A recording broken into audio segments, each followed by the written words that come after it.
What really happened with your host, Mike Rivero. You're listening to the Republic Broadcasting Network, where you'll find out what the Fukushima's going on. And welcome to our show today. It is Friday, May 22nd, 2020. Thank goodness it's Friday. Thank goodness it's Friday. It's also the start of the Memorial Day weekend. And as a result, a lot of places across the United States are opening up, some with still some restrictions in terms of social distancing. Others, they're just saying, go forward, enjoy the beaches and so forth. And I think it's a good thing. I think we've all been locked down long enough, and people are, people in an abusive relationship are having to deal with more abuse because they're locked up with their abuser. There have been a rash of suicides. In fact, there was one report that said more people are committing suicide under the depression of the lockdown than are dying from the coronavirus itself. So it's set us free, set my people free. What can I tell you here? Anyway, we've got a lot to talk about today. The Lady Claire will be joining us in hour number 2. So we're going to do a half hour worth of news now, then take some phone calls, then a half hour with the Lady Claire, more phone calls after that. Over in Pakistan, near Karachi, there has been a crash of an Airbus A320 with 107 people aboard. Apparently, according to the pilot radioing the tower, both engines failed, and he basically crashed short of the airport runway. This was a Pakistan International Airlines jetliner. Initially, they were saying there were no survivors. At last report, they found 3. 3 people who actually survived the crash after both engines failed here.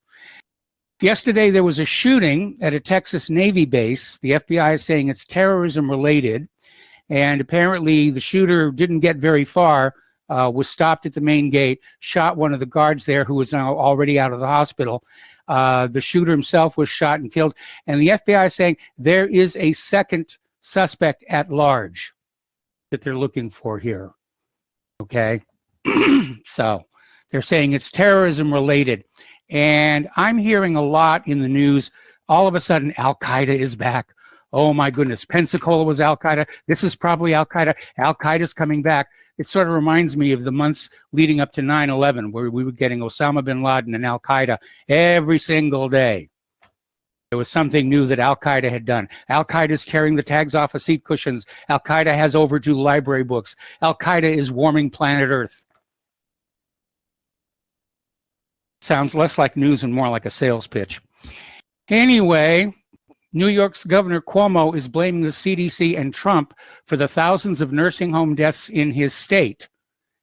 And he's just trying to duck the blame because pretty much everybody's saying it was Cuomo's decisions that have led to thousands of coronavirus deaths in the state. Now, as you know, yesterday, Donald Trump was in Michigan. He visited a Ford factory where they were making ventilators. He was seen on camera without his mask. It turns out he was wearing a mask complete with presidential seal, before he went on camera, but he wanted to take it off for the camera here. And everybody's making a huge, big stink about this. Oh, he didn't wear a mask. He's setting a bad example. I actually agree with that. But, do we not have anything more important to talk about? Anyhow, the Attorney General of Michigan is attacking the Ford Motor Company for letting Trump remove his mask.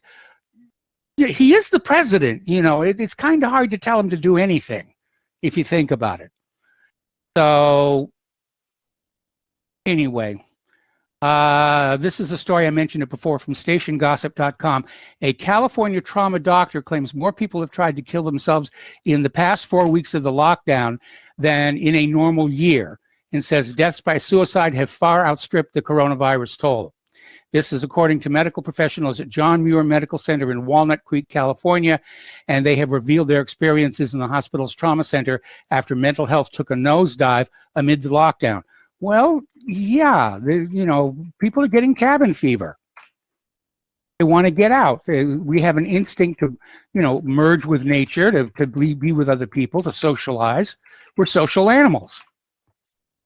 And locking us down, keeping us alone in our homes, it's not healthy for us. All right, story coming on out of Web News.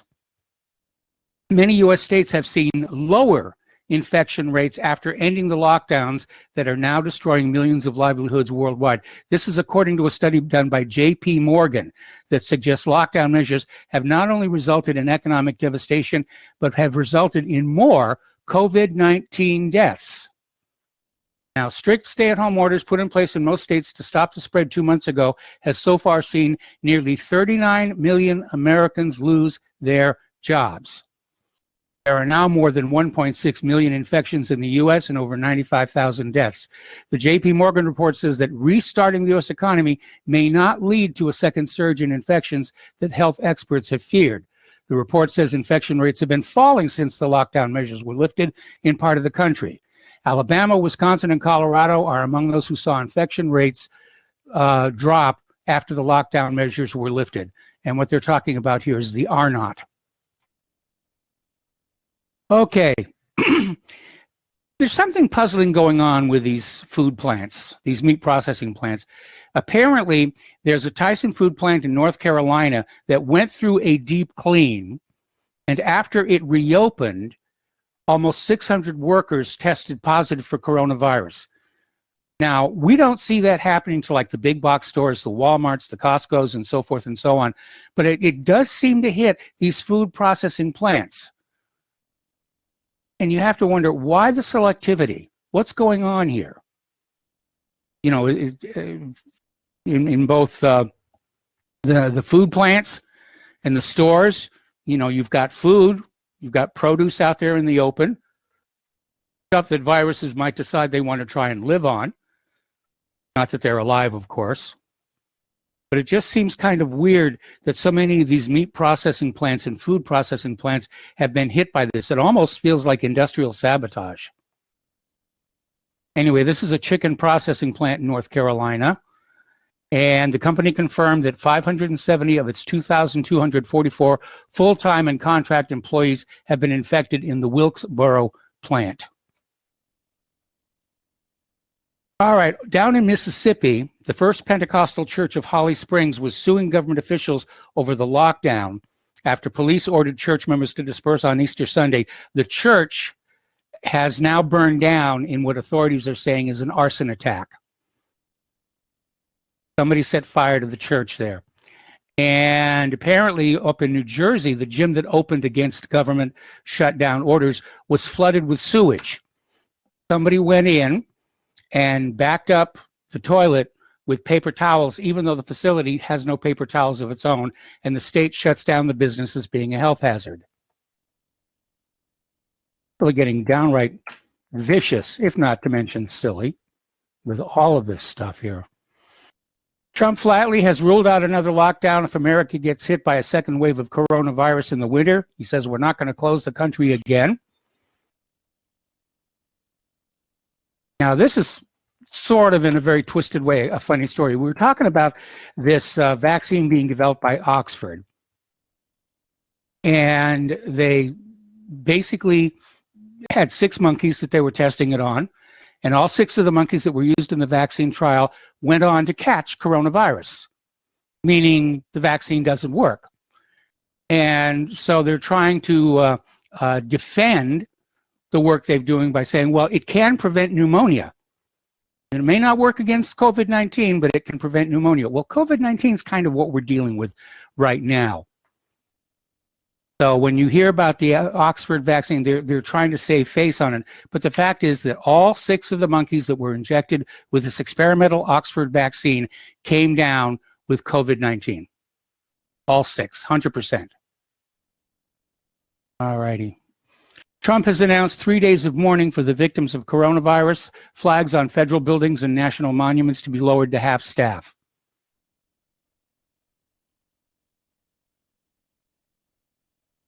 All right, getting to our domestic politics here, we're starting to hear more and more talk about who is going to be Joe Biden's vice presidential pick.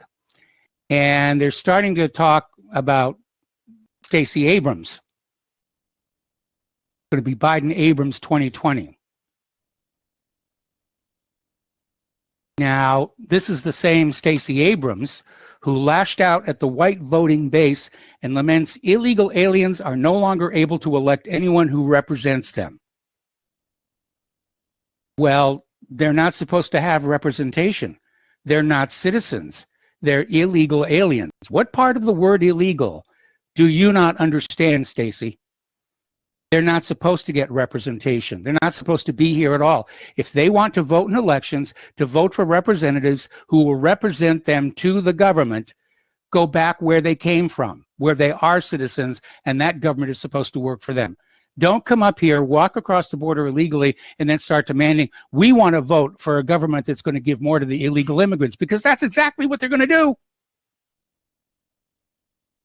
They're going to vote themselves bread and circuses until the system breaks down. Now, Nancy Pelosi is out there saying that vote by mail is more democratic than voting in person with a photo ID. I don't know where the heck she gets this. Vote by mail is not more democratic because of the very wide possibility of fraud. That's the only way they can win the election this November, and they're not even trying to hide it anymore. For Pelosi to come on out there and say that vote by mail is more democratic than showing up with your photo ID, proving that you are a U.S. citizen and proving that you have a right to vote. In vote by mail, what's to stop one person from sending in 20, 30, 40 ballots under made-up names? Absolutely nothing. Now, I saw an article the other day that was trying to defend the vote by mail position, and saying, these wacko conspiracy theories out there about election fraud, there's nothing to support. There's no election fraud in this country. Of course there is. Our election system's a joke. So United States Attorney William McSwain announced on Thursday that Dominic J. DeMuro, a judge of elections in Philadelphia, has been charged with and pleaded guilty to stuffing ballot boxes over the course of several years with fraudulent votes for Democratic candidates in federal, state, and local elections. Apparently, he accepted bribes to do this. And among the years that he did this was 2014, 2015, and 2016. We know that 2016 set records for election fraud. Apparently up in Maryland, and pay attention to this very carefully, up in Maryland, they have found a batch of absentee ballots for South Carolina. Now you think about that one for a little while. So they found this batch of South Carolina ready-to-mail ballots were found in Baltimore, Maryland this week, sparking concerns of voter fraud. Gee, you think maybe? Possible. So Trump is out there saying voting is an honor. He rants against mail-in ballots. Progressives respond, voting is a right. Voting isn't a gift given by leaders. Citizens have the right to vote, and that's where they hoisted with their own petard. Citizens have the right to vote, not illegal immigrants. Citizens. Alexandria Ocasio-Cortez is facing a primary challenge, and her opponent, Michelle Caruso Cabrera, who is a former TV personality, talking head, and apparently Michelle Caruso Cabrera got the better of her, talking about how Ocasio-Cortez just didn't seem to have a policy regarding COVID-19, and said, AOC, you're always MIA. Apparently, people there who watched the debate said that Alexandria got her clock cleaned. So, gee, if she loses the primary, who do we have to make fun of? Okay, feminist magazine columnist Katha Pollitt wrote she was so desperate to get President Donald Trump out of the White House that Democrat presumptive nominee Joe Biden had her vote despite allegations he sexually assaulted Tara Reade in 1993. In fact, she wrote that she would vote for him to be president even if, quote, he boiled babies and ate them, end quote. So you're trying to get Biden in there. Remember Bill Clinton? How 60 Minutes tried to save, well, did save him from the Jennifer Flowers incident. Now, here's an interesting little development. This has to do with the Mike Flynn case. The D.C. Court of Appeals has ordered Judge Sullivan to respond to Flynn's petition for a writ of mandamus. Now, what the writ is actually saying, this is basically, you know, you've got to do something. You can't just sit there forever and try and run out the clock on this thing. And so the petitioner, this being Michael Flynn and his lawyer, they want the appeals court to order the district court immediately to grant the Justice Department's motion to dismiss, to vacate its order appointing amicus curiae, and to reassign the case to another district judge as to any further proceedings. This is significant for two reasons. It requires Judge Sullivan to personally respond to the writ of mandamus, and it requires Judge Sullivan to directly respond to the Department of Justice motion to dismiss with consideration of Rule 48A of the Federal Rules of Criminal Procedure and the Circuit Court of Appeals' earlier decision of United States versus Fokker Services. Here's what it comes on down to. The Department of Justice does have the authority to withdraw a case and say, we're not going to go forward with this. The judge does not have the authority to say, no, by golly, we're going to find some way to fry this guy. We can't let him go. We put in too much money and too much political capital. We can't let him go now. We will look foolish. Too late.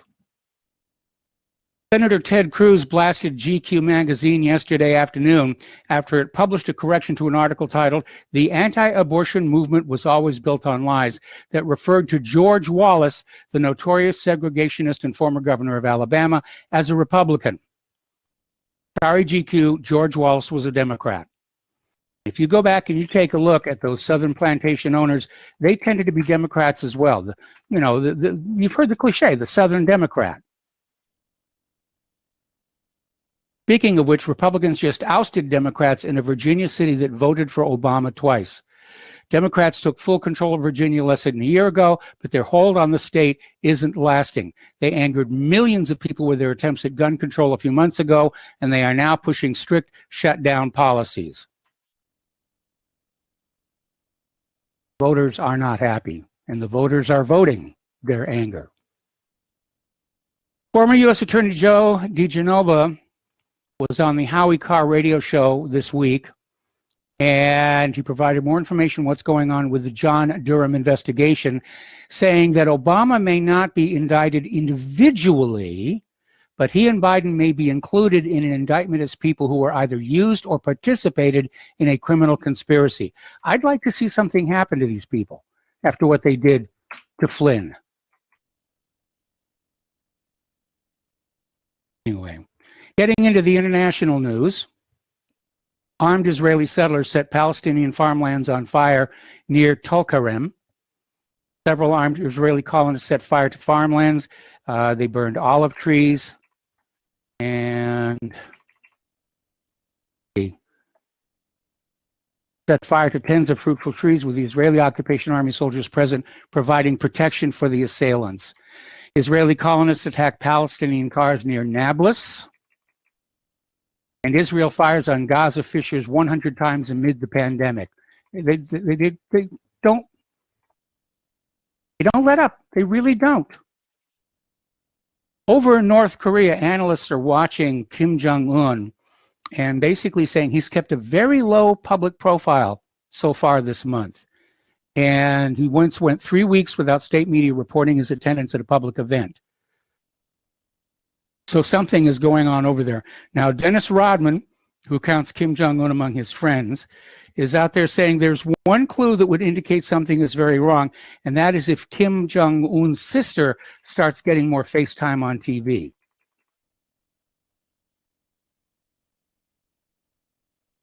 Donald Trump has abandoned the Open Skies Treaty. Now, in this case, it does appear that the treaty was falling apart anyway.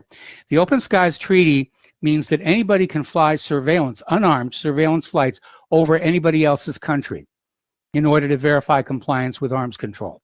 More about this when we come back from these commercials. All right, so we're talking about the Open Skies Treaty, and it allows any of the signatories to fly unarmed reconnaissance flights over any part of another. More than 1,500 flights have been conducted to date. And, you can go in with 3 days' notice. And there we go. working 2 jobs. Okay. Cars, minimum wage won't pay. Okay, we got sound now. You're on the air. Okay, I'm on the air. All right, so welcome back to our show here, and we had a little bit of a technical difficulty there.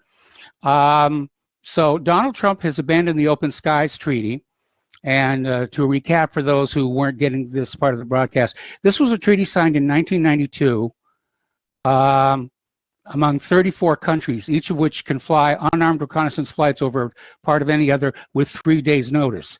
And the pilots can even, land and get a cup of coffee and a hot meal on the ground. But Donald Trump has abandoned the Open Skies Treaty. He says Russia continues to flout it. And May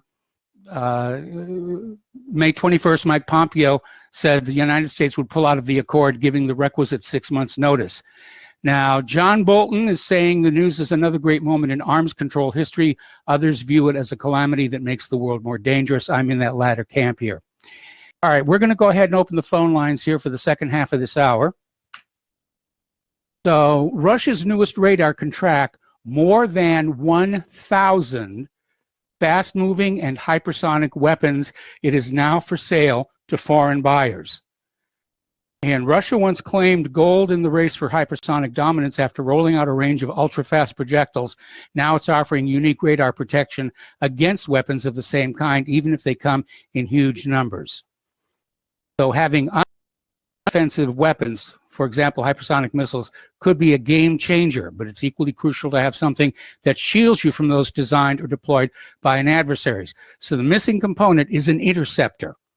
A hypersonic interceptor that can be directed at the incoming threat by this radar system here. Okay, there we go. So they pulled out of that treaty. It's another treaty that Trump has pulled out of here.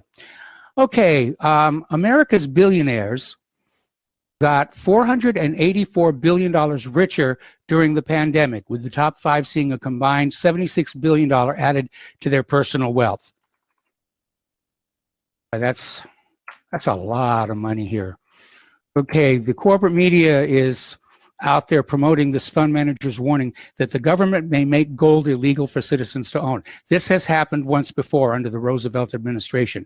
Now, heirloom jewelry was exempt, but in Roosevelt's time, owning gold coins or gold bars was illegal. The gold was basically confiscated. They gave you a bunch of ink and paper in exchange for it, and the gold was then used to try and salvage the economy here. Okay, the Georgia man who filmed his 2 white neighbors shooting and killing Ahmaud Arbery has been arrested on multiple charges, including murder and false imprisonment. So the story is getting a little bit more complicated. And I remember when this first started coming out, the first thing I said is, how did this guy know that he needed to start his little cell phone camera at that particular point? So William Roddy Bryan, 50 years old, was arrested on charges of felony murder and criminal attempt to commit false imprisonment. Gregory McMichael and his son Travis were already charged with the murder of unarmed Arbery in Brunswick, Georgia back in February.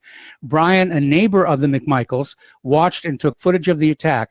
It was his cell phone footage that exposed the brutal killing of the jogger. He will be booked into Glynn County Jail, officials said on Thursday. And apparently the technicality under which they're working is that he had to have known there was a murder about to happen, and he didn't intervene, and he didn't call the police until it was way, way over.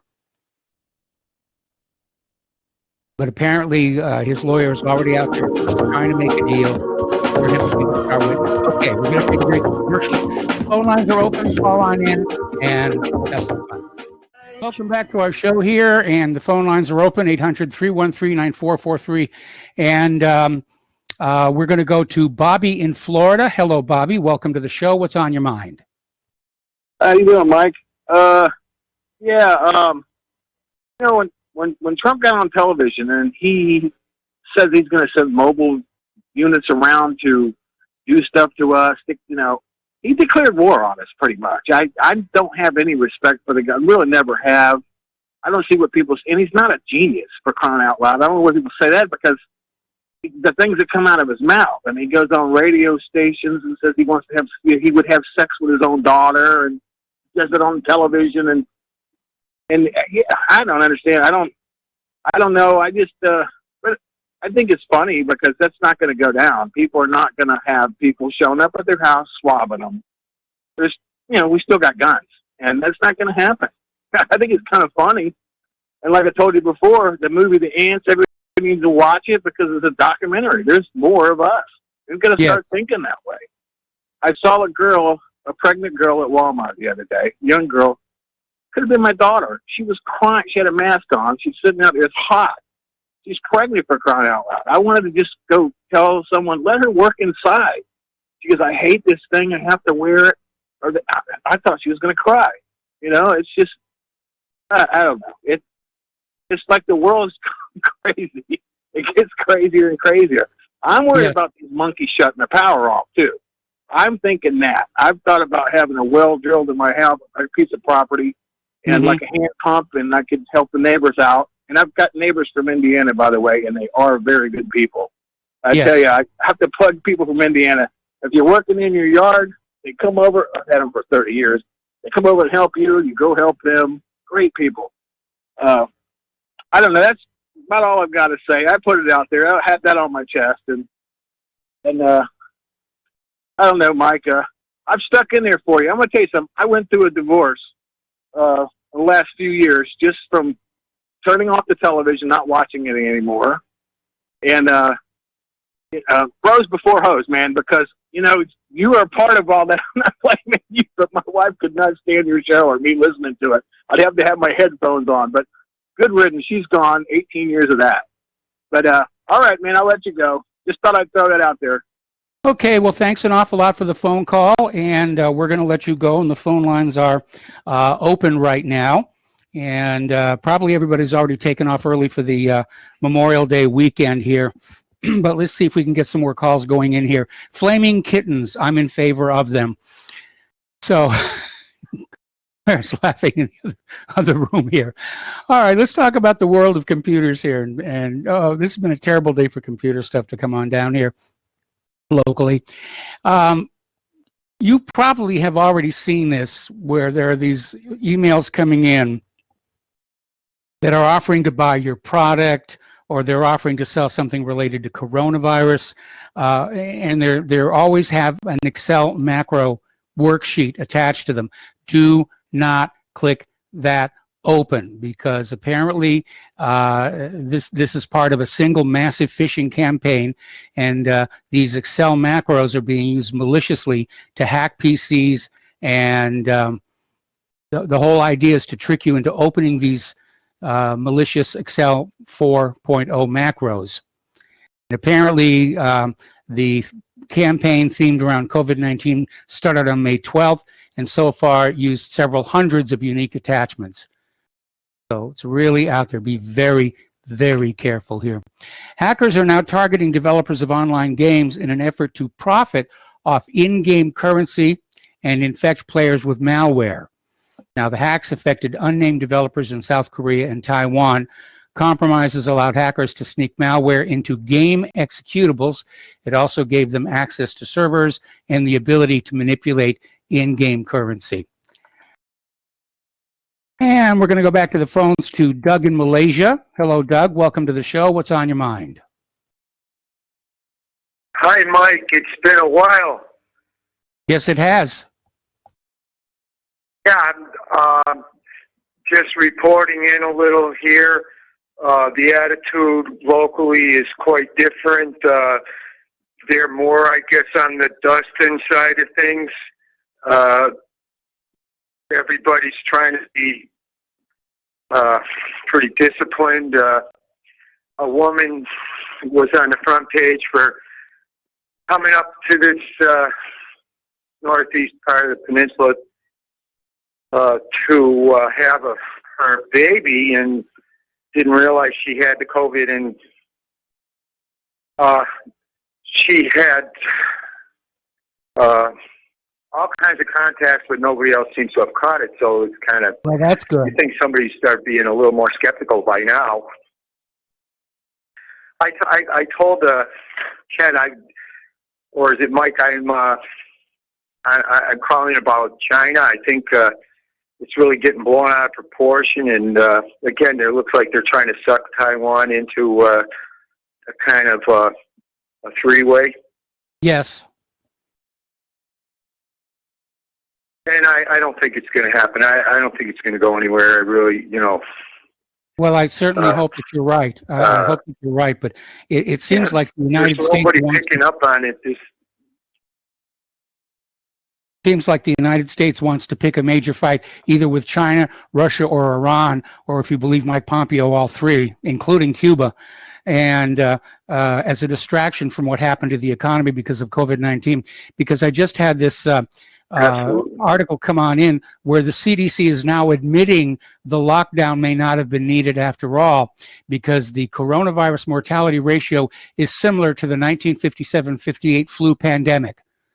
And they didn't have a lockdown back then, and so this may have all been for nothing. Right. There have been some spikes. I guess you noticed, like Indonesia, Singapore. They're still getting them in the hundreds per day, so that's a little scary. But hopefully, that the conclusion will come through. That I'm worried. I have to pretty soon go back to the States because there won't be any other countries that accept me, and I won't be able to get an extension, and the flights are still going if you're going home. And I think that's kind of weird because it's like you get trapped back in, and I really want to have to come all the way back to just find out I can't leave the country again, Anyway, I thought I'd be in touch. Nice following your show. I really appreciate it. So many great callers, and say hi to Tom there in Florida, and Fred in Michigan. I certainly will. Mike.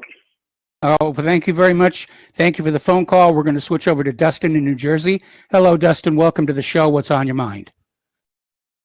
Well, real quick, you stay where you're at. If you leave, you're going to have to go to an airport. Okay? So Yes. you stay for where you're at. You make do where you're at. Indonesia's actually pretty, they have good lockdown. They'll lock down everything, so they're not, it'd probably be worse if you come home. I mean, Mike, I bet you wish you probably would have stayed in Hawaii for the next, another year at least, because they're locked down in Hawaii, right? No. I mean, everything's locked down in Hawaii. I mean, tourism has been hammered by this mandatory quarantine for all incoming people. And I mean, the place was already talking about, bankruptcy for the state. And, I mean, don't get me wrong. I miss Hawaii. I miss the positive things about Hawaii and so forth. But we're really much better off here in Indiana. Okay, switching over to computers, because, yes. Hey, did you see that article in the Daily Mail about the Australian researchers? Not in the laboratory.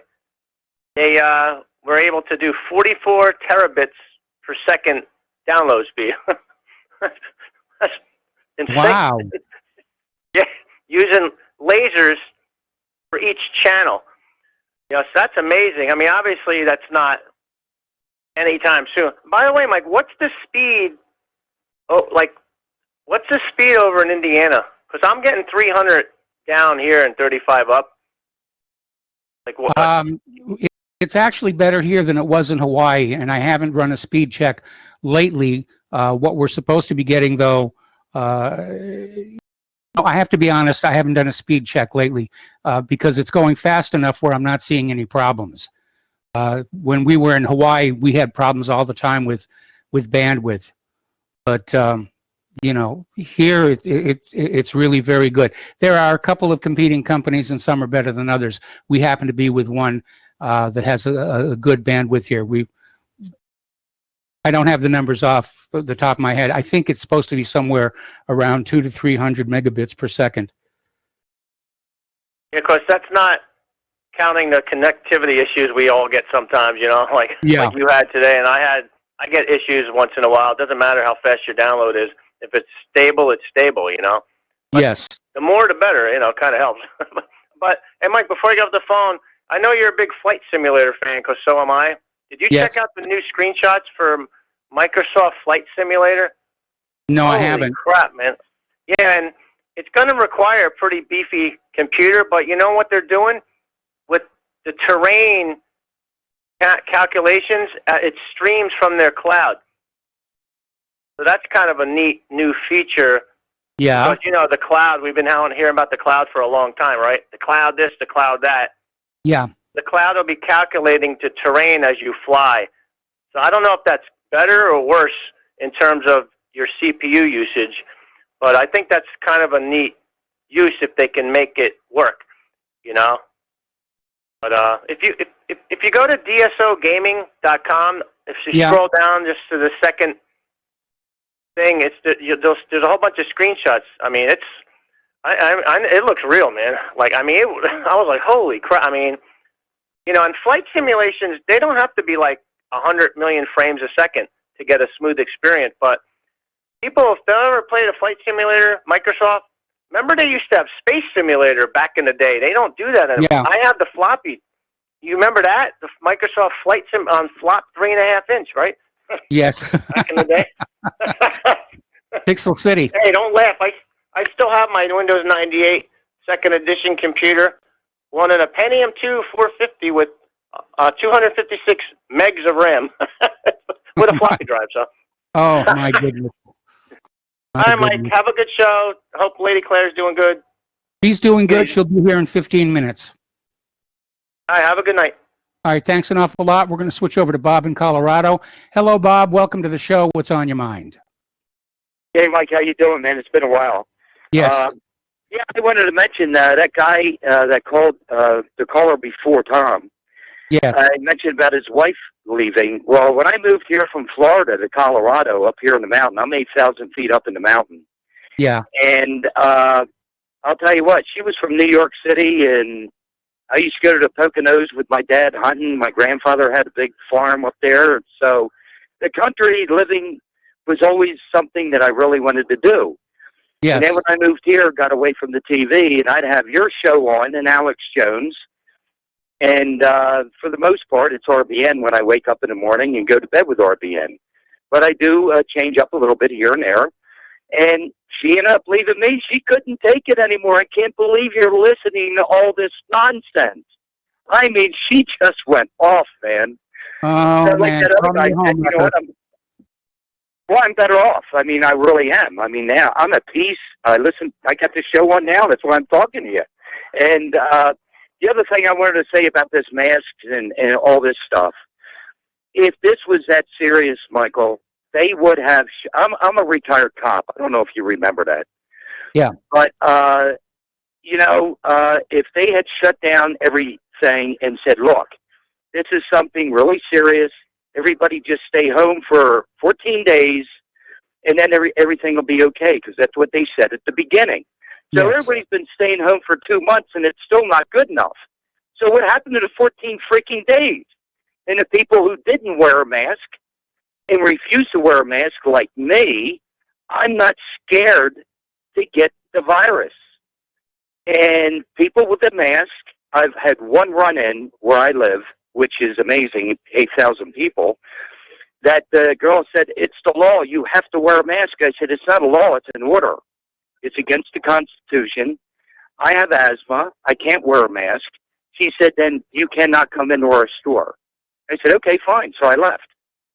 But you go to Walmart, 80% of the people don't have a mask, and they're all going up and down the wrong way. So it shows you people are awake. They've had enough of this nonsense.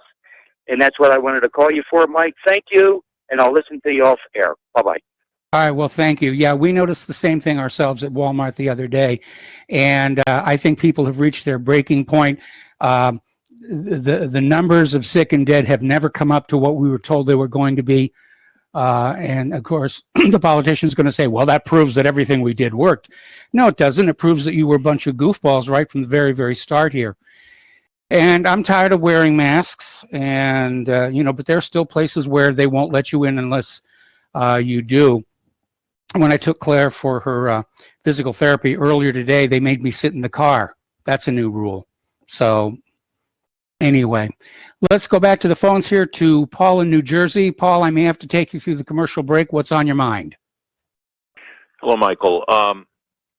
I want to talk about Trump's IQ because I hear that by a lot of the people caught up in the Donald Trump cult, and they rave about him and attributing to him some super high IQ. Now, for one, when listening to Donald Trump, his vocabulary is very limited.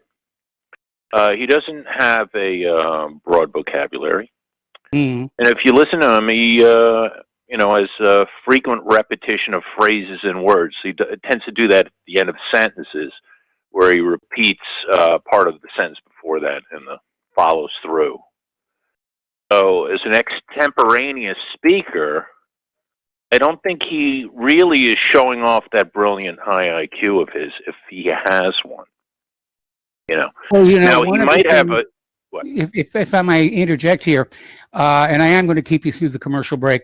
One of the things I learned in Mensa, and one of the reasons why I didn't hang out there, is I learned it's possible to have high IQ and still be stupid because you haven't done anything with it. And so Trump could have a very high IQ, but a limited vocabulary. The two are not mutually exclusive. Anyway, we're going to take another break here for commercials. Paul, please stay on the line. I'm going to come right back to you after these few words. And welcome back to our show here. We're talking with Paul in New Jersey. We're talking about Donald Trump and whether or not he's got a very high IQ, and more to the point, whether he's really done all that much with it. And as I was pointing out here, people can have IQs. That's a measure of their raw brain power. But if they're not doing anything with it, they can still come across as being, dumb goofballs. When I was with Mensa, I mean, we had members there who were truck drivers because that's what they wanted to do. Not everybody with a high IQ wants to be a university professor or spend their time solving Rubik's cubes. So anyway, Paul, back to you. Yeah. Now, to me, just because the leader has a high IQ doesn't mean much, because just because you have a high IQ, that does not equate to wisdom. No. And another thing is, and just because you have a high IQ leader doesn't mean, if he doesn't feel a connection towards his people, he might just want to be involved with his little clique or his little, Jared Kushner and his pals, or is that high IQ leader we elected serving our interests or his own interests? So just because they have a person with a high IQ without principles is a disaster. Yeah. It's a disaster. And here's what I think people with high IQs do, right? And now listen, I know myself. I'm like a normal IQ. Okay. But when I was young, I figured out, hey, why not read what greater men than myself think, right? And so I sought out their books, and I read a lot of those books, okay? And that's what I'm wondering about Donald Trump. Is Donald Trump smart enough to have read and appreciated George Washington's farewell address? Now here George Washington, in my opinion, was the greatest president ever in the United States. And he wrote, with the help of Madison, a farewell address, which basically is giving this country advice on foreign policy and advice on statescraft and how to behave themselves, right? Did Donald Trump take the time out to read it and put it to heart? My thing about Donald Trump is, yeah, he's a business guy. That's where he focused his intelligence on. Maybe he read books on business. But remember, those books on business, like the Wharton School, advocated packing up American industry and sending it to China, right? And they're the ones who've turned China into it was their business wisdom that turned China into a superpower and have transferred our technology to an economic rival. So this is what I'm saying about the fetishism of people who are just praising Trump's high IQ and high IQ. I would much prefer to have a principled, duller president, because principles matter more. Yes. And just sticking to the rules of behavior and statescraft. Here's what Donald Trump can do, is that when he makes a decision, before he decides, he should say, what would George Washington do? And then go check on the farewell address with with events that relate to that. Okay, well, Paul, I'm going to have to let you go now because there's the music. We got to do station identification. When we come on back, we'll have the lovely Lady Claire. Welcome back to our show, hour number 2. We're going to take one more phone call before I turn the microphone over to the Lady Claire, and that would be Mark in Philadelphia. Mark, welcome to the show. What's on your mind today? Hello, Michael. You're the first RBN broadcaster I've called into. This whole thing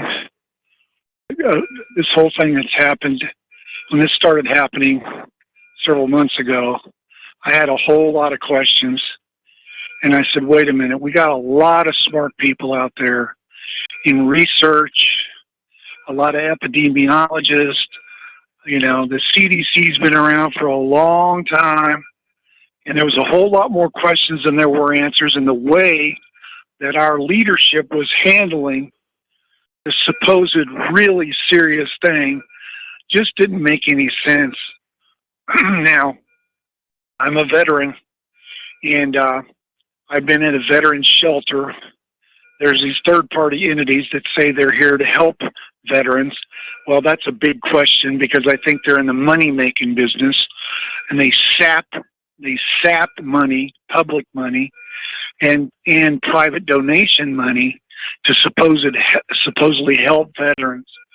So here I was in this shelter, and we were extremely restricted to the point where we couldn't even go outside. They wouldn't let us go outside to get fresh air and sunshine and take a walk each day.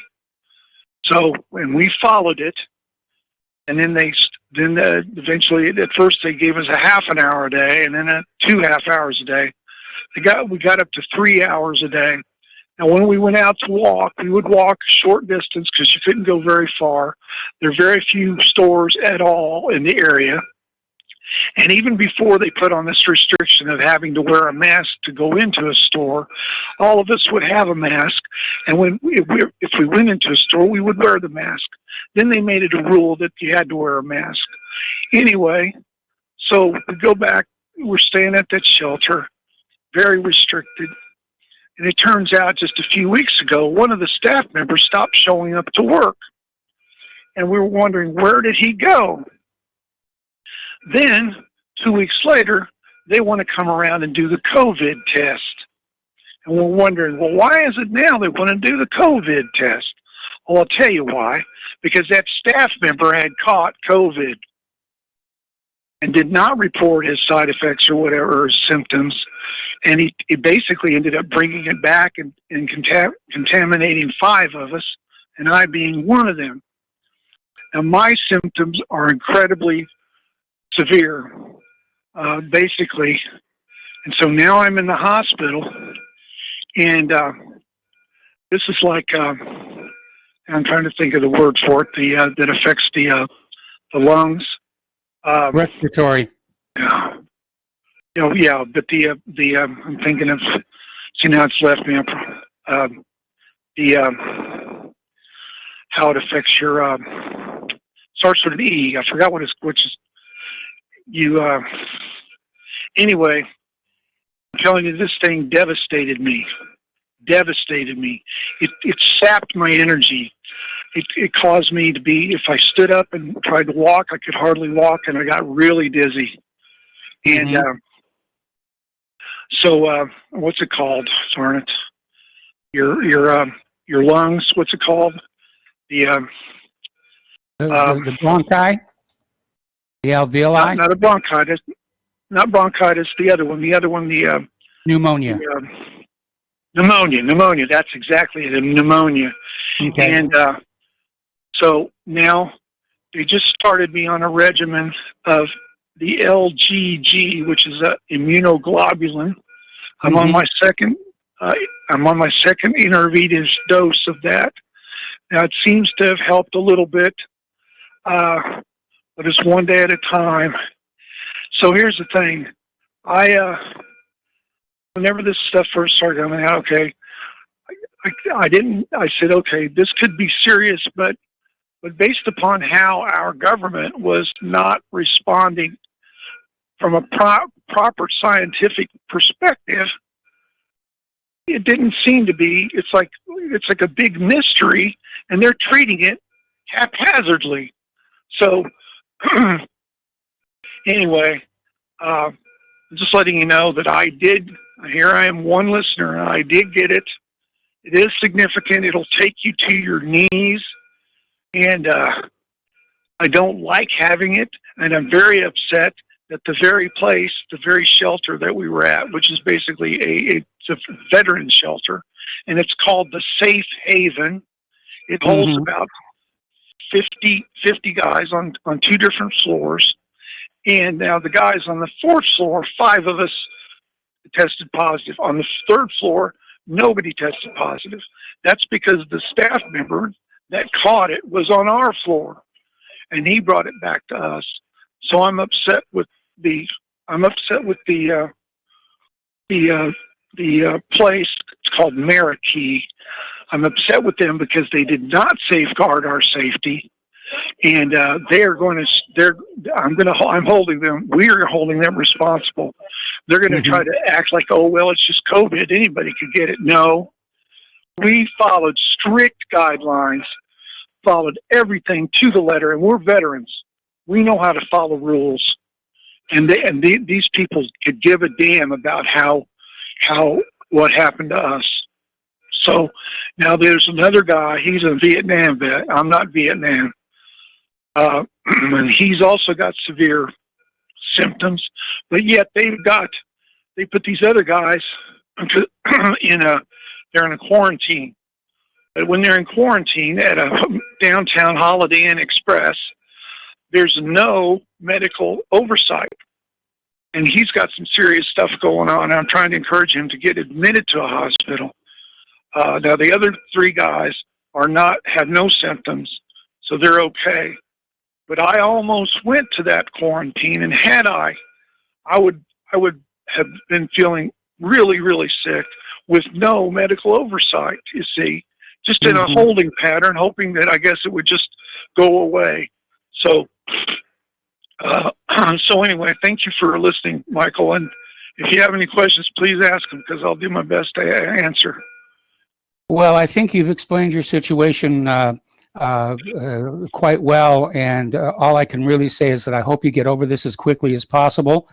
And you were not treated very well by this safe haven, and certainly the staff worker who came to work ill was violating, the common sense rule of if you're sick, stay home. And he acted very irresponsibly. So thank you for the phone call. We're going to let you go here and get well soon. And thank you, Michael. All right. Have a good evening. Have a good weekend. Have a good Memorial Day. Claire, what is your first story? The first story, and Michael, I don't know where his handlers are, but Joe Biden, his gaffigancy, has managed to do it again on a radio show. Yes. And they're even talking about it on Fox News right now. It's like, how and why? Apparently, what this guy said to an African-American host, Charlemagne the God, I believe is the name by which he's known, that if black voters are even considering voting for Trump, and he used this exact phrase, "You ain't black." Palm to forehead, what an incredible insult to thinking African Americans who maybe haven't felt that the Democrats have served them up a great deal. Well, he's channeling Hillary Clinton's deplorables comment. Yeah. That if you're not supporting me, there's something wrong with you. I mean, and Laura Trump just said it beautifully in a tweet. She said, what if Donald Trump had said this? Will Joe Biden get a pass? And she said she had to watch the clip like 3 times to make sure that she heard what she thought he said. And it was absolutely incredible. Now he's beginning to have to walk this back. He already is, yeah. He's already apologized. But I am wondering how much this is going to affect the black vote for Biden and whoever he picks for his running mate. Heaven only knows who that's going to be. If it is Biden and Trump, it's a two-way race to the bottom. Oh, yeah, And I'd like to go on to talk about the real Ukraine Gate scandal. Now, with the revelation of these recorded phone conversations, there is absolutely no question that he was trying to cover up for what his son had done and try to get General Prosecutor Shokin removed. He didn't try. He succeeded. Yeah, they fired him. Because he was investigating Burisma, where Hunter Biden was working, or for whom Hunter Biden was working.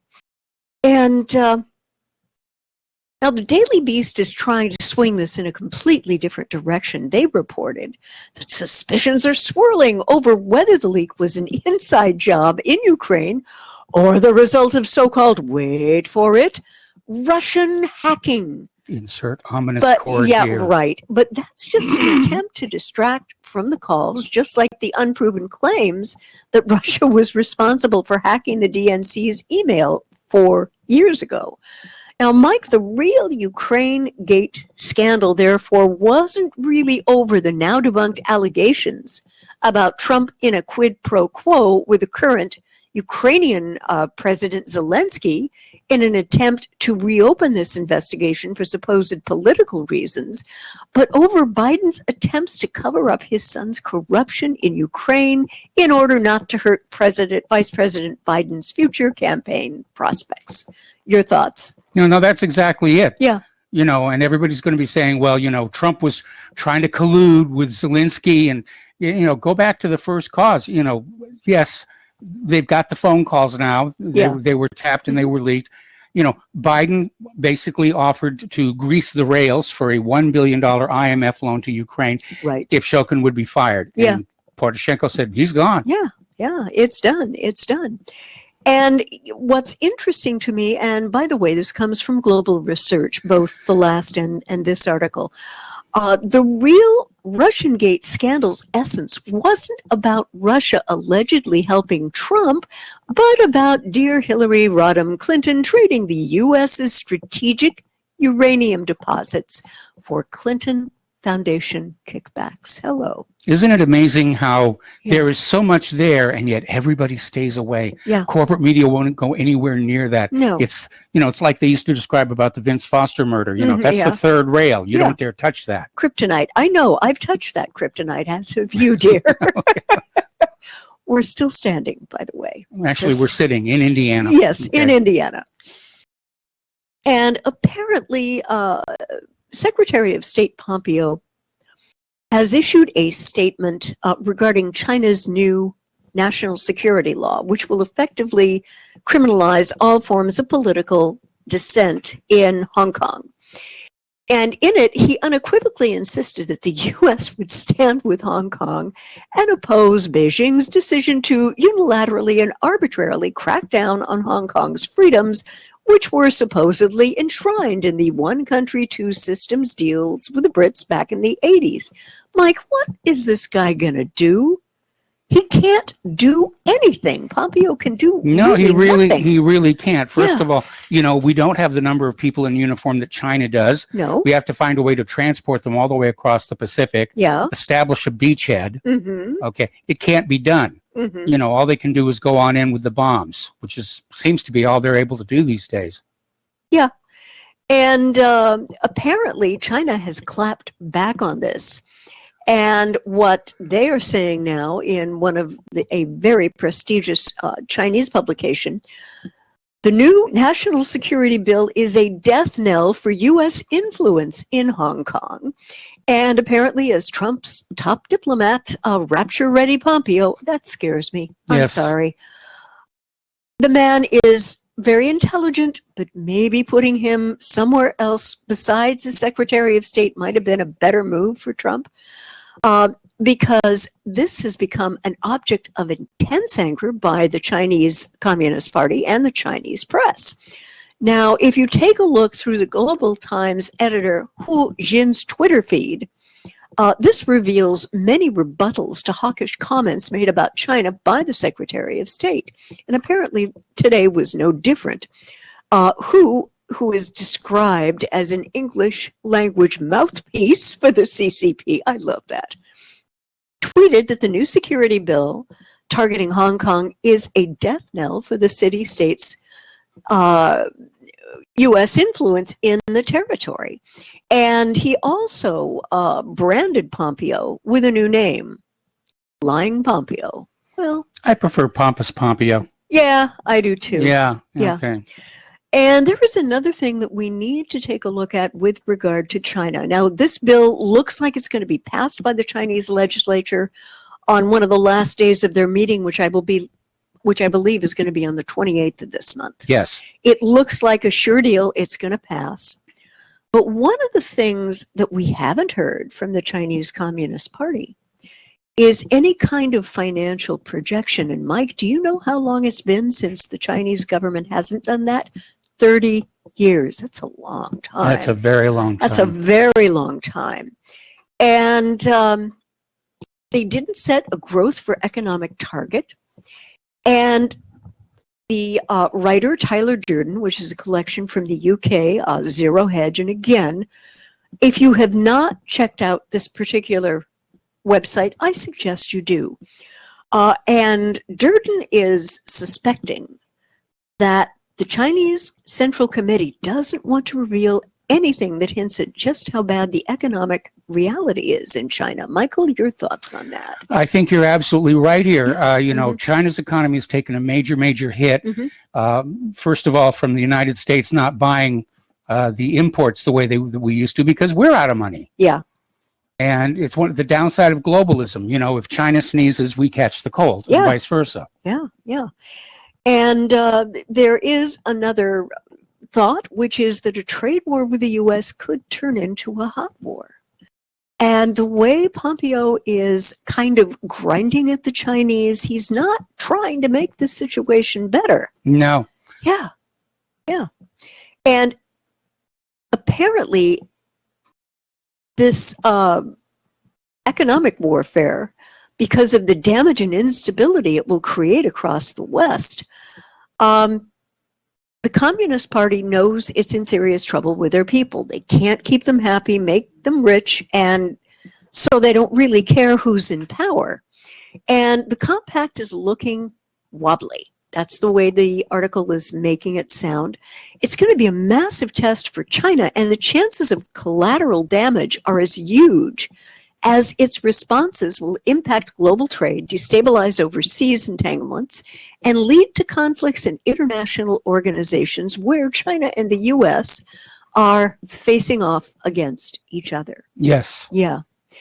And in fact, there was an article in Zero Hedge that I thought was a little bit much. China expert warns communist regime unlike anything since the Third Reich. I read that and kind said, of laying it on with a trowel. Oh, that's more than a little thick. And apparently, the FBI has now issued a PSA warning of the Chinese government's intention to steal American medical research in its desire to be the first country to come up with a cure for COVID-19.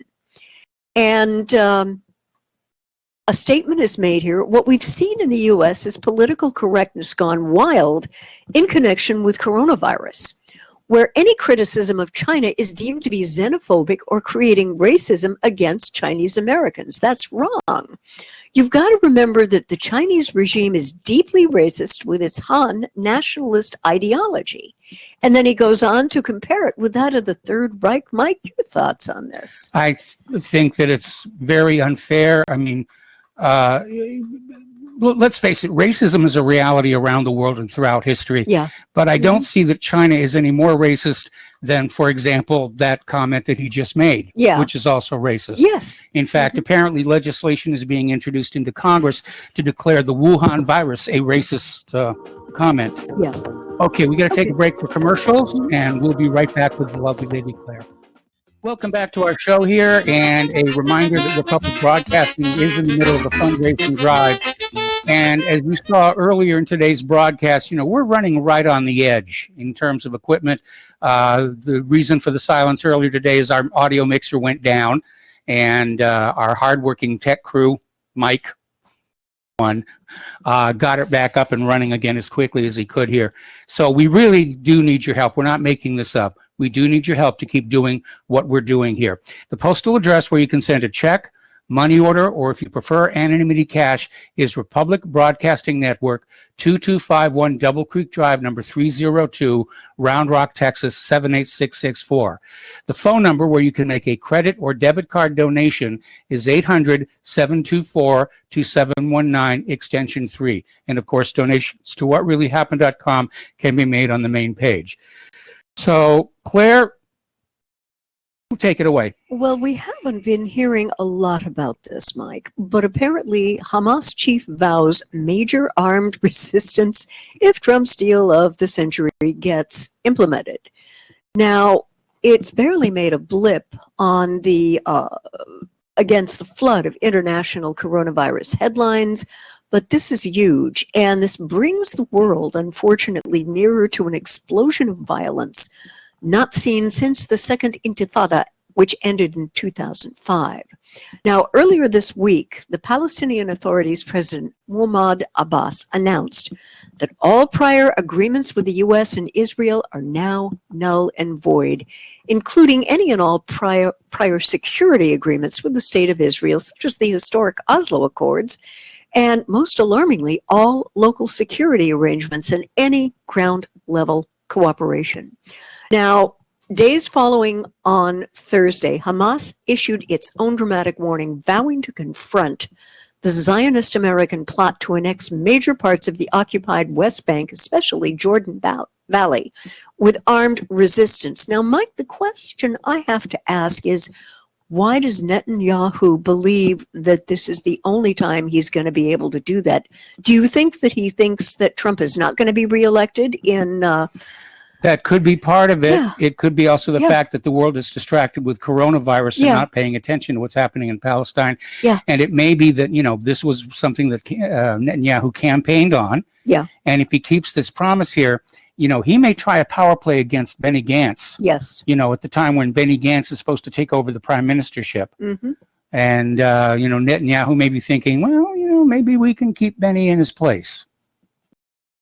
Do you think that that would work if Netanyahu were to try that? I would not risk underestimating Netanyahu. No, he certainly has been in power for a lot of years. Yes, he has. And the one thing that really concerns me about President Trump in this particular situation, how is he not able to see that this annexation is going to completely destroy any possibility for peace? How can he be this blind, Michael? Well, it amazes me. Because I think Trump is thinking that he's just going to let Israel roll over the Palestinians, like we reported earlier in the show, and that the Palestinians will sooner or later give up and go someplace else. But where are they going to go in the Middle East? Most doors with other adjacent nations are shut to them. Yes, that unfortunately was Trump is probably thinking that's their problem to deal with. I really don't understand it. I think that we're going to be in a world of hurt for potential violence in this area again, and just generally not good. Generally not. Yeah. And another little article, apparently riots are being held by migrants for the 4th consecutive night in Paris.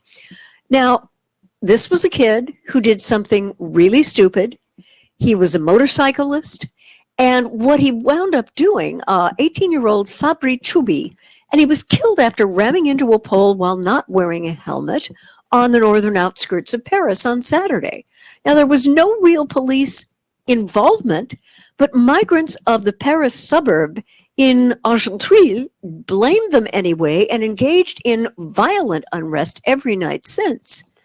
And Mike, when you've got unvetted immigration and people are not going to embrace the values of the host country, unfortunately, this is the behavior you're going to, Yes. No one in that community, no imam has come out and said, look, the kid was an idiot. He was doing something stupid. Pardon me, without a helmet. And, I don't understand this behavior. because the police did not cause this kid to run into a pole without a helmet. Well, I think what it's reflecting is the underlying frustration of all these migrants who were lured to go to Europe with promises of free stuff, which has not materialized. Yeah. And so they're very angry. They're far away from their original home. Yeah. They're not getting all the freebies they were promised. Yep. And they're basically acting out. And they'll use anything as an excuse. Yeah, I think you're absolutely right. We've seen similar behavior with the illegal immigrants in this country. Yeah. Well, I've got an idea for that. Very gently airlift them to all of the properties George Soros owns. That will cure the problem. That will cure the problem here. Okay, we got to take a break. We are opening the phone line. So 800-313-9443. We'll be back soon. Welcome back to our show here. The phone lines are open, 800-313-9443, and we're going to go to Kyle in Berlin. Hello, Kyle. Welcome to the show. What's on your mind? Hello, good evening from Berlin and good afternoon to you both. I would first like to say I do very much appreciate what you do. And even though the European callers are not as active as the American ones, we're still there in the background. Okay, that's good to know. Yes, indeed. Now, the first thing I wanted to say in terms of an observation was that I've noticed many of your callers, some of your more popular callers, have been picking on each other, it's a shame. I can understand it because at the moment in what's going on in the world, domestic violence is up, many different things are up indeed. But my observation with that was it wouldn't be people taking their pistols out, it would be more like a cat fight with handbags at dawn. But in any case,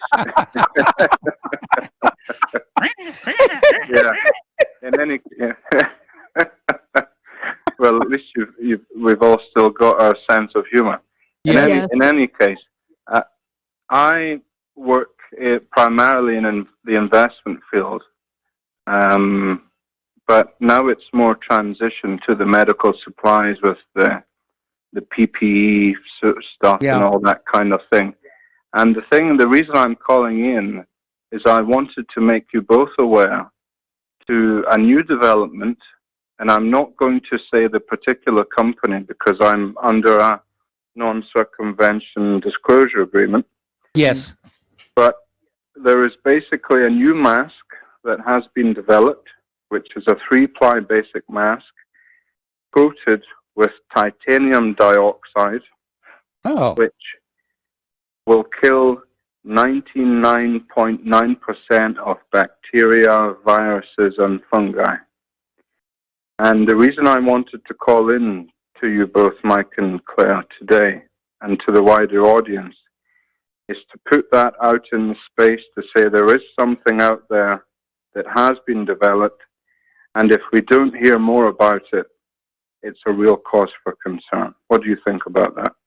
Well, I would definitely agree. I mean, everybody is scrambling for market share, and they want everybody else's vaccine to fail so their vaccine can be a success. And it's all being driven by greed. And I hate to be so cynical, but that's the way life has been here in the United States for quite some time. And we already know that American pharmaceutical companies aren't interested in anything that is being developed in other countries because they want the market exclusivity, rented lips, for themselves. And so decisions are being made in terms of the bottom line rather than the general health. Yeah, no, that's it by all means. But I mean, for your callers and so on, have a look at titanium dioxide. Now, I had never really heard of this. I had heard of chlorine dioxide as a water purifier and so on, and some people claim that gave them, good health and so on. But it's a very interesting development. The most intriguing thing about it is the fact that it's not just disposable. Because it kills 99.9% of bacteria, viruses, and fungi, it can be worn multiple times. But that is my only concern Yeah, my only concern is that, I mean, I'm going to dig more into it. It's an American chap from San Antonio that brought it to my attention today. I'm concerned about who's really behind it. But who knows? I mean, maybe it could be the saving grace, but it's just one of those things. You know, hopefully it will come to the forefront, and if it doesn't, your listeners will know something in the background is not quite right. Yeah. Like I said, that's become the normal way of things here in the U.S.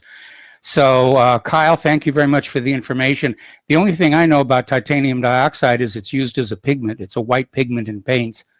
And I wasn't aware that it had any kind of a bioactive role, but definitely worth looking into.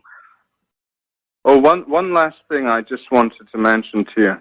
In the last week to week and a half, in Berlin and in wider Germany, it started to open, which is fantastic. And you know, you can go to the restaurants now and also the bars for a takeaway. We're getting back to civilization here, and I just hope the rest of the world can wake up and do the same. Do they still allow you to bring your dogs into the restaurants in Germany? That was one of the coolest things when I was there. Yes, and also the homeless people that beg you for money when you're eating dinner. Okay. Well, I'm willing to put up with one to have the other. But I remember the fact that, you know, there were dogs all over begging for food from the diners. I thought that was so cool. Anyway, Kyle, we're going to let you go. No way to talk about the female race. Anyway, okay. Thank you very much. Okay. Have a good night. Thank you very much. We're going to switch over to Al in Canada. Hello, Al. Welcome to the show. What's on your mind? Hi, Mike. Your last caller there, Kyle. I like him. Yes, me too. Pointed out, you know, how some of these guys that carry a big ladle, trying to turn your show into a soap opera. You know, you're supposed to be Americans. Yes. This titanium dioxide, it really stirred it with me because I started out my apprenticeship in an ink plant, and titanium oxide is white. Yes. Right. They use it as it's a white pigment, and it's very, very dense. Right. So a little bit of it is very heavy. Yes. Obviously. And in paint, you know, in paint or ink applications, obviously the more titanium oxide you use, the better coverage you're going to get. In other words, it'll be more opaque. And, you know, like everything's cheap now, they tend to use clays, right? Yes. And bentones and whatnot to try and thickening agents or to give, you know, ink or paint body, whereas titanium oxide is actually the actual pigment. So, you know, I found that very interesting. I'm going to read up more on that. Getting back to the what really happened soap opera. Once again, you know, I'm rooting for Dustin, because, you know, he's kind of middle of the road kind of guy. Tom, well, you know, his ladle's a little bigger than Dustin's, so he tends to stir the pot a little more. I don't think any state is lost. Something you said earlier in the show about, you know, how these prolonged lockdowns and really draconian ways of trying to run the state is really, you know, peeing people off. Yes. I think we're going to see that at the voting booth, assuming there's not a mail-in voting booth. What do you think about that? Well, I think the Democrats are pushing this vote by mail, you know, using coronavirus, because there's no way to guard against fraud. Is the bottom line with the vote by mail? I mean, you know, anybody can print up copies of the voting, the ballots. You just need the right paper and, you know, copy the design and the right kind of printing press, and they'll, you know, the fakes will be indistinguishable from the real ones. And so whoever's counting the vote, you know, they get these ballots coming in by the box load, and they have no way of knowing whether they're real or not. That's where this is such a disaster. Oh, it's It's a planned disaster as well. Yes. They're planning on it because they know they're sunk. Their ship is sunk. And Joe Biden, I mean, geez, I don't know. I don't have. I'm not a politician, so I really can't say too much. But if I were him, I'd be ashamed of myself. So. Well, anybody who's capable of feeling shame about what they're doing is not going to be very good in politics. But again, I fault Donald Trump, who campaigned back in 2016 on reforming our election system, and he dropped the ball. Well, and now all of a sudden he's realizing they're getting ready to cheat him out of his reelection, and it's too late to do anything about it. Yeah. But you got to admit something. I mean, no other president that was elected has been, you know, harassed. What's the word I'm looking for? Harassed. Backed into a corner like Yes. he has. I think that says a lot. Obviously, the establishment. I'm not going to call it a deep state, although it probably is. But the establishment is very, very scared of this guy.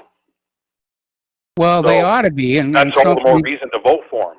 Yeah, Trump needs to stop tweeting, and he needs to put on those presidential brass knuckles and get down to business here. Well, you know what, Mike? Maybe it's time that you gave him a run for his money, and maybe you come out swinging.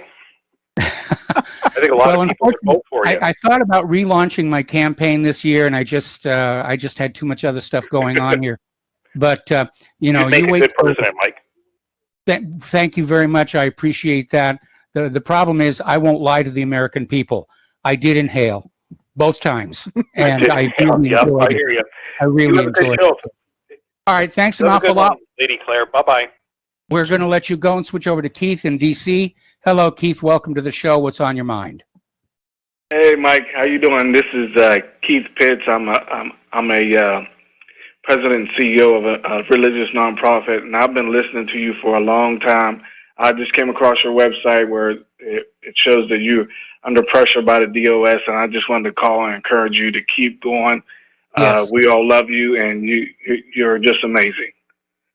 Well, thank you very much. And the DOS hasn't been as bad as it was a little while ago, and we're in the process of rebuilding the website from scratch and moving to a server with a lot more horsepower. It's going to take a little while. It's going to take a little money, but that's the plan now. We're going to abandon the current website and start over and come up with something that we hope will better serve the needs of our readership.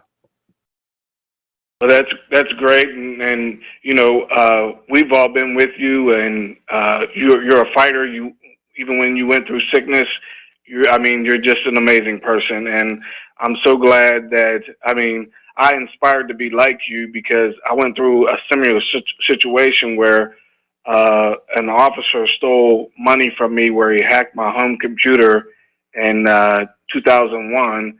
And I had a website called knickknacksplus.com through SMC, and he basically stole a bunch of money from me, and then they tried to cover it up and tried to get the FBI and Department of Justice and people on me and tried to destroy my website. But I wanted to be so much like you that when I saw you fight and go through things that you've been through, I said, if Mike can do it, I can do it, and you're just an inspiration to all of us out here.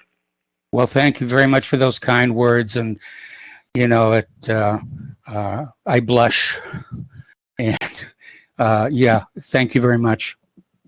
Well, yeah, God bless you, and we'll keep listening, and just know that there are a whole lot of people behind you. I do know that, and I'm very grateful for it. And you know, I get a lot of email from people, and I wish I could answer it all, but I simply can't. There's just way too much of it. So. Keith, we're going to let you go. The phone lines are now open, 800-313-9443. And what is your next story, Claire?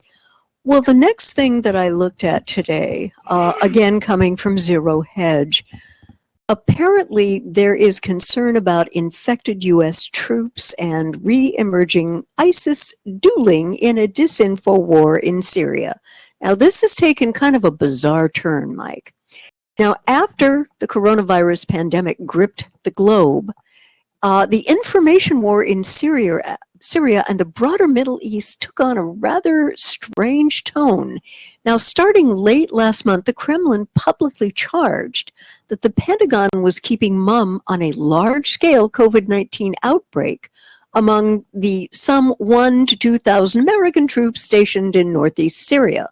Now, it was suggested that the infected troops would become super spreaders among the Syrian population under U.S. occupation. And at the time, the Russian Foreign Ministry issued the perhaps unsupported assertion, "We have been receiving reports of explosive coronavirus infections spreading among U.S. servicemen, and of these facts being kept mum on." Now, some people in the West, in turn, said that Russia was ginning up a virus scare meant to damage U.S. credibility in the region and among the local population. But at the time, the vast majority of cases among the U.S. military were found in the U.S. Navy. Am I correct in that understanding, and not the Army troops, as far as we know? Yeah, the majority of cases are among the Navy people. Yeah. And apparently the carrier Roosevelt is back out at sea with a greatly reduced crew. Yeah. And that somehow the U.S. said the Russians were trying to exploit the COVID-19 pandemic.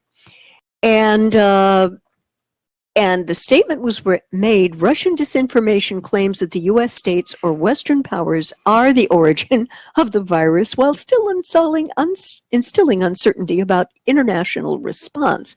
Now, that was something James Jeffrey said. And through these tactics, Russia clearly signals that it's willing to take advantage of a global crisis in order to pursue its own destabilizing agenda without any regard of the human consequences. And now, the United States is not?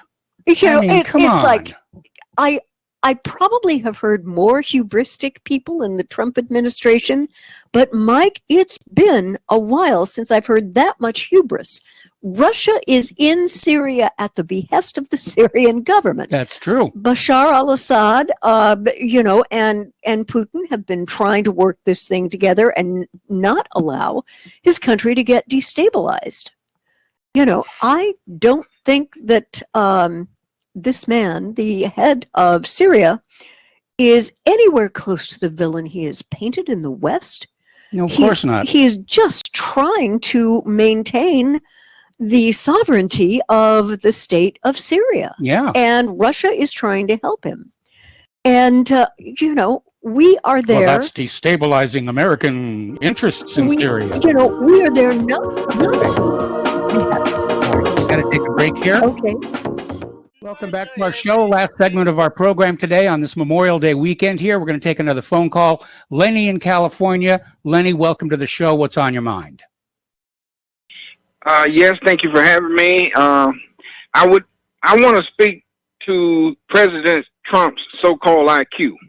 Okay. All right. And personally, I don't think you have to grade out to be, high in intelligence according to the IQ test.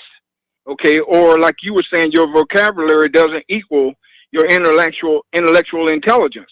All right. Because my obvious question is, how can you be intellectually superior yet morally inferior?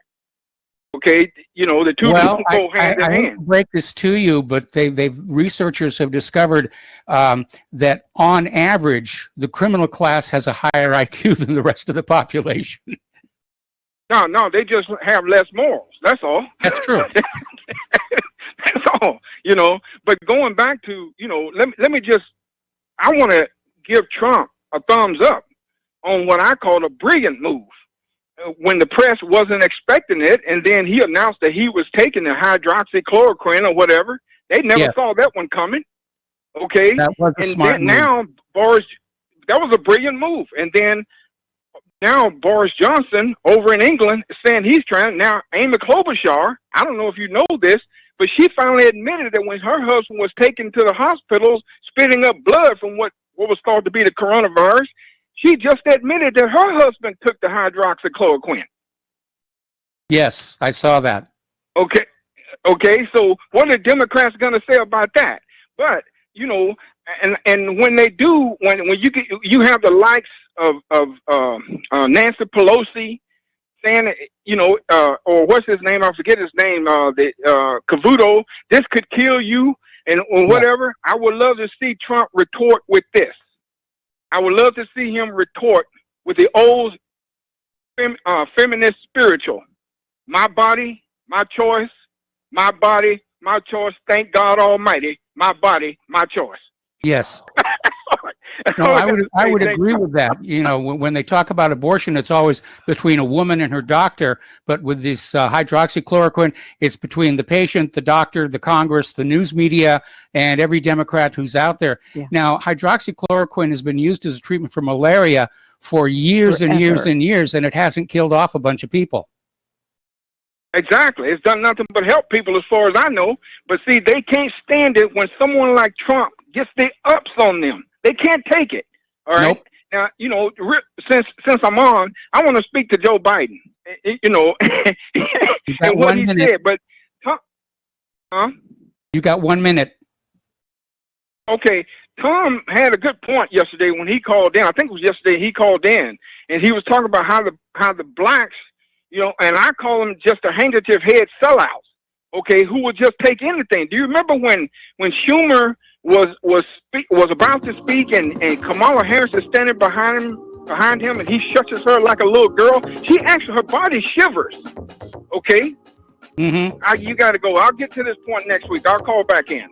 All right. Well, thank you very much for the phone call. There's the music. Stay tuned for John Stadmiller. I'm sure he's got lots of interesting things to share with you. Please spread the word of RBN. Please spread the word of whatreallyhappened.com. Please donate. We need your help. We can't do this without you, is really what it comes down to. So have a great Memorial Day weekend, and we'll see you next week. Aloha, America.